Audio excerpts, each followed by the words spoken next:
Humanities science अर्थात मानविकी विज्ञान या मानवता का विज्ञान में आप सभी का स्वागत है।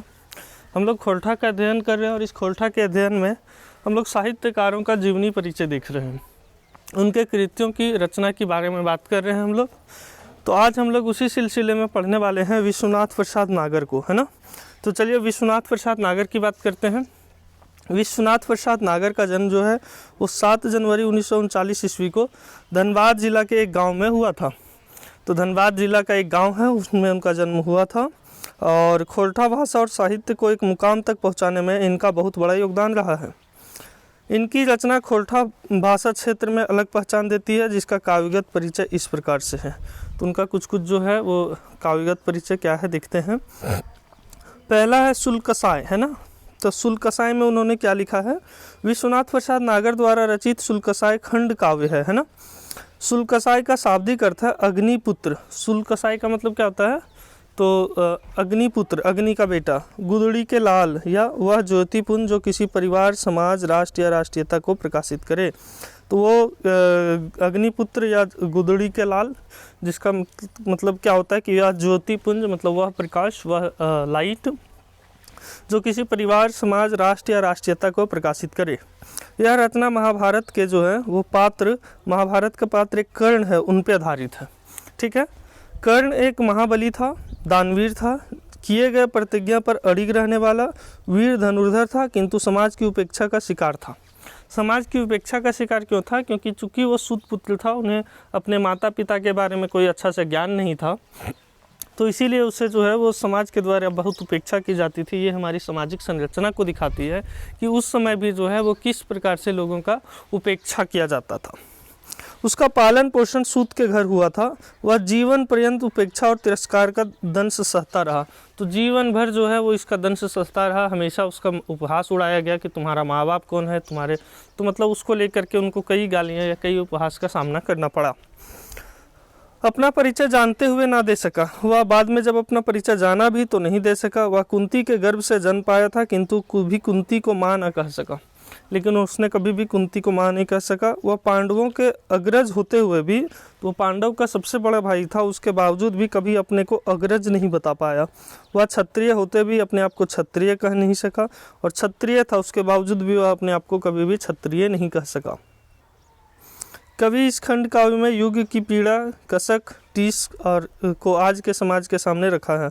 उस नायक को प्रासंगिक बनाया गया है। द्वापर के और महाभारत के कर्ण को आधुनिक जीवन की विसंगतियों के प्रतीक के रूप में चित्रित किया है। आगे बढ़ते हम लोग। विश्वनाथ प्रसाद नागर इस काव्य को 11 खंड तथा परब में बांटे हैं। तो उन्होंने 11 खंड अथवा परब में बांटे हैं, जिसमें शांति परब है, आशीष है, महेंद्रगिरी, शिकार, रंगभूमि, शापित कर्ण, दान, वरदान, 5 फूल और सांधर और अंत। इन 11 खंडों में कर्ण को जन्म से लेकर कुरुक्षेत्र के मैदान में वीरगति की काव्यगत कथा खोरठा भाषा में सरल सहज ढंग से रखा गया है। इसके आगे बढ़ते हैं हम लोग। तो कुंती ने कर्ण को जन्म देते ही लोकलाज के भय से अश्वरथी नदी में, तो अश्वरथी नदी जो है उसमें एक मंजूषा में बंद कर दिया था और बहा दिया था। तो बंद कर उन्हें बहा दिया गया था। माए भेलू ताबो कुंती, तो बोलती है, बोल माए तो भले कुंती हो, लोक लाजे डरे, तो बोल लोक लाज के डर से बंद पेट्रिसाइज करके बहाय एली थारे, है ना, धारे। तो वही बोल माँ जो है तो हलो तो कुंती, लेकिन लोक लाज के डरे वो बंद पेटी में साइज के बहाय दल को हमरा धारे, मतलब नदी के धार में। जब कर्ण शिक्षा ग्रहण करने योग्य हुआ तो उसने द्रोणाचार्य के शरण में गया, किंतु द्रोणाचार्य ने शिक्षा देने से मना कर दिया, क्योंकि वह सूत पुत्र था। तो देखिए द्रोणाचार्य, जिनको हम लोग महान गुरु के तौर पे देखते हैं, वो भी उन सारी विसंगतियों से आगे नहीं जा चुके थे। वो भी उन विसंगतियों का शिकार थे। उनमें भी वो सारी चीज़ देखने को मिल सकता है। तो वो जो है वो उनको शिक्षा नहीं दे पाते हैं, नहीं देते हैं, क्योंकि वो सूत पुत्र था। तो वो बोलते हैं, क्या बोलते हैं, धनुख बाण तोरा की शोभती, बोल तोरा धनुष बाण क्या शोभा देगा, तो जो भेले सूत पुत्र, तुम तो जो हो वो सूत पुत्र हो, तोरे हाथे कोदार गाय, तो बोल तुम्हारा हाथ में मतलब जो कोड़िया होता है, गैता होता है ना, कोड़ी गैत होना चाहिए, गैता होना चाहिए। हार फार के कुल कपूत, बोल हार फार के कुल कपूत, तो हाथ में तो हाल होना चाहिए, जाके खेती वेती करना, तुम्हारे हाथ में ये सब नहीं शोभेगा। ऐसा करके गुरु द्रोणाचार्य भी उनका जो है वो तिरस्कार ही करते हैं, जबकि वो गुरु थे उसके बावजूद भी। आगे हम लोग बढ़ते हैं। कवि इस खंड काव्य में कर्ण को परशुराम के पास जाना, शिक्षा ग्रहण करना एवं श्रीपति होने की घटना का सरल एवं सहज भाव से उल्लेख किया है। लाल पियर आँख कर, तो लाल पीला आँख कर। गर्जर मुनि कहल, तो गरज कर मुनि जो कहते हैं परशुराम मुनि। कौन अधम पापी तो है, बोल कौन सा अधम तुम पापी हो। काहे झट से लागल, और वो झट से कहने लगे। बाभने अति धीरज कहाँ, जब मतलब उनको काट दिया था वो बिच्छू, कि बोल बाभन में इतना धीरज कहाँ। जांग कटवत बैस, बोल जांग कटने के बाद भी बैस जाएगा। आगे देखते हैं। काटा गले कुहर उठे, बोल सिर्फ काटा जाने से वो कुहर उठता है, पैर में अगर काटा भी चला जाए तो वो कुहर उठता है। चुप से रह बैस, और ओकर बावजूद भी तो चुप से बैठल ही। सिखाइल सभे विसर जीवे, बोल जितना सब सिखैली हो सब वो विसर जीतो, मतलब सब छीन हो जीतो। मतलब परशुराम जी जब उनको सिखाए थे, उनके गोद में सोए हुए थे और अचानक से बिच्छू आता है, उनको डंक मार देता है। बिच्छू का काटने से दर्द बहुत ज़्यादा होता है, जब उसके शरीर से बहुत खून गिरने लगता है, उसके बावजूद भी वो अपने गुरु को नहीं उठाना चाहते हैं क्योंकि वो नींद में थे। तो उनका शरीर जब पूरा गर्म होने लगता है तो उसके गर्म के एहसास से उनके जो गुरुवर हैं परशुराम, वो उठ जाते हैं। और वो जब उठ जाते हैं तो वो सबसे पहले तो ये शंका करने लगते हैं कि तुम तो ब्राह्मण नहीं हो, बाभन का बेटा नहीं हो, क्योंकि बाभन रहते तो तुम्हारे पैर में जब एक कांटा भी चुभता तो तुम जो हो वो कुहर जाते हो, लेकिन यहाँ बिच्छू के डंक से भी नहीं कुहरे हो। तो वही उसको साफ देते हैं कि तुमको जितना सिखाया है सब विसर जाएगा, भूल जाओगे। तो वही बोलते हैं कि सिखाइल सब विसर जी में शराब देबो ऐसन, बोल ऐसन शराब देबो। जैर के जैर खर होवे धूरा फेंकबो ऐसन, बोल जैर के जैर खर भी हो जीवी अगर खाली धूरा फेंक देबो ऐसन। तो यहाँ भी उनको जो है वो सिर्फ इसलिए क्योंकि वो सुतपुत्र थे, उनको अपने ये का ज्ञान नहीं था कि वो किनसे जन्म लिए थे, क्या लिए थे, इसको लेकर के। कवि महाभारत के पात्र कर्ण को आधार बनाकर उसके जीवन में होने वाली कठिनाइयों का वर्णन किया है। तो आप देख सकते हैं पूरा जीवन पर्यंत जो है वो कर्ण को हमेशा दुखी भोगना पड़ा है, दुखी सहे हैं, और उनसे ज़्यादा उनको कुछ भी नहीं मिला। मानव जाति प्राचीन काल से एक दूसरे को छुआछूत घृणा की दृष्टि से देखना तथा छल प्रपंच द्वारा जीतना, यह कहाँ की मानवता है। तो ये कहाँ की मानवता है, जब यह उस पर द्वापर युग में था तो आज कलयुग में है। तो जैसे पहले द्वापर युग में था, आज जो है वो कलयुग के टाइम में है। महाभारत युद्ध के अंतिम चरण में था, कर्ण के रथ की पहिया धरती पर जो है वो गिर जाती है, तो धंसता जा रहा था। कर्ण का जो रथ है वो रथ का पहिया धरती पर धंसता जा रहा था। तो कर्ण जो भी युद्ध में दिया गया धोखा, तो युद्ध में भी दिया गया धोखा, श्राप या आकस्मिक दुर्घटना, कर्ण का सारथी जो है महाराज शैल जो प्रतिपक्ष का मामा भी था, रथ आगे बढ़ाने का प्रयत्न नहीं करता है। तो वो भी रथ आगे बढ़ाने का प्रयत्न नहीं करता है। कर्ण को रथ से उतरकर पहिया कीचड़ में खींच निकालने की सलाह देता है, और उसको रथ से जो है उतर करके पहिया को कीचड़ से खींचने का सलाह दिया जाता है। ऐसे मौके पर श्री कृष्ण चुकना नहीं चाहते और आदेश के स्वर में गरज उठते हैं। जिनको हम लोग भगवान श्री कृष्ण के रूप में देखते हैं, वो भी जो है वो इस छल प्रपंच को आगे बढ़ाते हैं। और कर्ण जैसे लोग महारथी को भी वो वैसे सामाजिक संरचना जिसमें कि मतलब एक सूत पुत्र होने के नाते उनके साथ इतना दुख होता है और जीवन भर दुख दिखते हैं। तो ये हमारी सामाजिक विसंरचना शुरू से देखी जा सकती है कि किस प्रकार से हमारे समाज में कुरीतियाँ थी। समाज में जो है वो मतलब एक होता है जिसकी लाठी उसकी भैंस की बात जो है वो उस समय से देखी जा सकती है। तो देखिए वहाँ पे आगे क्या उठते हैं श्री आदेश स्वर में, वो बताते हैं अर्जुन को कि अगुआ भारत के गरज उठल, तो बोल भारतीय के अगुआ जो है वो गरज उठते हैं। कर सिंहनाद भड़क उठल, और सिंहनाद करते हुए भड़क उठते हैं। हे अर्जुन मौका ना है बार बार, हे अर्जुन मौका नहीं मिलेगा बार बार। मार तीर शिकार तोर खुटल हो, बोल मार तीर शिकार तोर खुटल हो। मतलब समझ लीजिए क्या मानसिकता दिखाता है कि किस प्रकार से कर्ण को हर जगह पे जो है वो शर्मसार होना पड़ता है, किस प्रकार से कर्ण को इतनी सारी बेइज्जती सहनी पड़ती है हमारे समाज से, सिर्फ इसलिए क्योंकि वो जो है वो उनके अपने माता पिता का जो है उसको ज्ञान नहीं है। ये हमारी सामाजिक विसंगतियां हैं, ये हमारी सामाजिक संरचना है। और आज भी आप ये देख सकते हैं, आज भी कोई बड़ी बात नहीं है, चाहे भले ही हम लोग कितने बड़े बड़े दावा ना फेंक दें कि हमारे पास ये है वो है, हम सबसे प्राचीन ये है, लेकिन उतना ही कुरीति उतना ही विसंगतियां जो हैं वो हमारे धर्मों में पाई जाती हैं। इसी छल प्रपंच के द्वारा दानवीर महारथी धनुर्धर को मार दिया गया, और इसी छल प्रपंच के द्वारा जो है वो दानवीर कर्ण को मार दिया गया, जहाँ जन्म लेते ही उसकी माँ जो है उसको साज करके फेंक देती है। उसके बाद जब वो गुरु से शिक्षा लेने जाता है तो जिस गुरु को, द्रोणाचार्य को महान गुरु के तौर पे दिखाया जाता है, वो भी उस विसंगतियों से दूर नहीं हो पाता और उसको भी सूत पुत्र कह करके नकार दिया जाता है और बोलता है कि तुम्हारे हाथ में तीर धनुष नहीं शोभा देगा। चलिए आगे बढ़ते हैं। तो इस खंड काव्य में कवि इस पात्र का सजीव चित्रण किया है। कवि का उद्देश्य पुराने पात्र महारथी कर्ण जो सर्वगुण संपन्न होते हुए भी उपेक्षित रहा है, समाज से हमेशा उपेक्षा किया है, उसका मूल कारण है हमारा समाज, है ना। तो कवि बहुत बढ़िया इस बात को लिखते हैं कि महारथी कर्ण जो सर्वगुण संपन्न होते हुए उपेक्षित रहा है, उसका मूल कारण है हमारा समाज।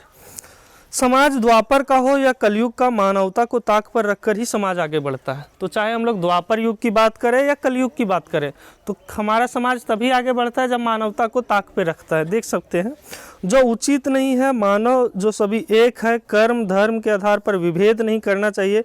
कवि इस रचना के माध्यम से यह संदेश पाठकों को समक्ष रखने चाहते हैं। चलिए आगे बढ़ते हैं हम लोग। तो रांगा लाठी, विश्वनाथ प्रसाद नागर का लिखा हुआ है एक रांगा लाठी। तो रांगा लाठी खोरठा कविता संग्रह के रचनाकार विश्वनाथ प्रसाद नागर हैं। इस कविता संग्रह में 50 कविताएं हैं, तो इसमें 50 कविताएं हैं और इन कविता संग्रह में जो है वो कला और साहित्य का अनमोल संयोग दिखाया गया है ना। तो कला और साहित्य दोनों का जो है वो बहुत बढ़िया संयोग दिखाया गया है। कला और साहित्य का उद्देश्य के संबंध में 2 मुख्य सिद्धांत प्रस्तुत किए गए। विद्वानों ने कला के लिए तथा कला के लिए तथा कला जीवन के लिए मानव के एक जरा समय क्षमा प्रार्थी हूँ। हाँ, विद्वानों ने कला के लिए तथा कला जीवन के लिए मानव, कला जीवन के लिए मानव के लिए, है ना। तो वो कला को जीवन के लिए बताते हैं, मानव के लिए बताते हैं ना। कलाएं स्थूल भी होती हैं और सूक्ष्म कलाओं के अंतर्गत साहित्य काव्य की गणना होती है। इस साहित्य का उद्देश्य है मानव मस्तिष्क को मनोरंजन प्रदान करना। मानव के जो मस्तिष्क हैं उनको मनोरंजन प्रदान करना है। चूँकि यह मस्तिष्क शरीर का महत्वपूर्ण अंग है, यह शरीर का एक महत्वपूर्ण अंग जो है वो हमारा मस्तिष्क है और इसका निवास शरीर में होता है, इसलिए प्रत्यक्ष और अप्रत्यक्ष रूप से साहित्य शरीर से भी जुड़ा होता है और उस शरीर से जो भौतिक भी हो तो स्थूल भी है। अतः साहित्य के दोनों धर्मों का समान महत्व है ना। समान महत्व मतलब बराबर का महत्व है। आगे बढ़ते हैं हम लोग। रागा लाठी जो है कविता संकलन, साहित्य और कला के दोनों का उद्देश्य का समान का महत्व देने वाली कविताओं का संकलन है।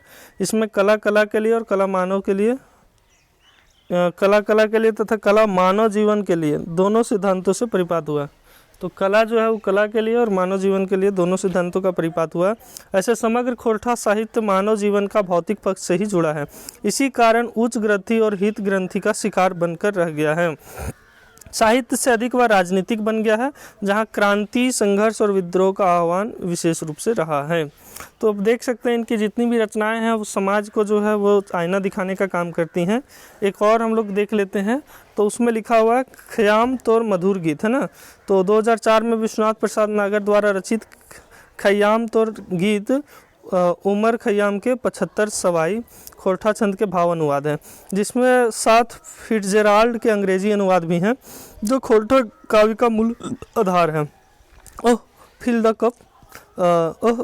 Cup what boots it to repeat how time is sleeping underneath our feet unborn tomorrow and dead yesterday why fret about them it for day to be sweet. तो कवि इसमें लिखे हुए है कि what boots is to repeat, है ना, कि मतलब क्यों हम उस चीज़ को रिपीट करें, क्या रिपीट करें। How time is sleeping underneath our feet unborn tomorrow, जो कल तक जन्मा नहीं है, एंड डेड यस्टरडे, और कल जो मर चुका था, what freight about them it today be sweet. इसका मतलब है कि जो फूल एक बार खिल गया वह हमेशा के लिए मर जाता है। तो ऑब्वियसली जब एक बार फूल खिल जाता है तो जिस चीज़ का भी जन्म हुआ है उसका मरण निश्चित है। तो वही लिखते हैं कि जो फूल एक बार खिल गया वह हमेशा के लिए मर जाता है। समय हमारे पैरों के नीचे से कैसे खिसक रहा है, तो समय जो हमारे पैरों के नीचे से कैसे खिसक रहा है, कल अजन्मा, कल तक अजन्मा था और कल मृत, और आज है फिर कल मर जाना है। अगर आज मधुर हो तो उसके बारे में चिंता क्यों करें, और अगर आज मधुर भी हो तो हम उसके बारे में चिंता क्यों करें। तो ये जो है वो लिखा हुआ है, किनका लिखा हुआ है, तो ये एडवर्ड